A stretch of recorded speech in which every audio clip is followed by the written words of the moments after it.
In fact, they had 3 additional people working that night, anticipating that it was going to be a very dangerous weather situation.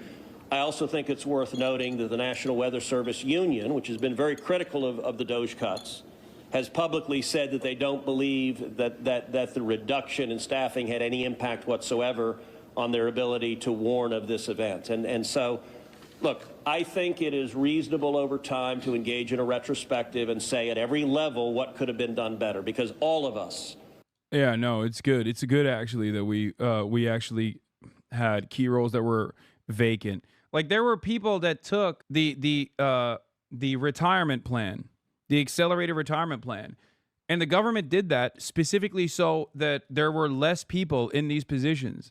Before we lay you off, we're just giving you severance pay off with no interest in rehiring. Here's the New York Times reporting on it. Crucial positions at the local office of the National Weather Service were unfilled as severe rainfall inundated parts of central Texas on Friday morning, prompting some experts to question whether staffing shortages made it harder for the forecasting agency to coordinate with local emergency managers as floodwaters rose.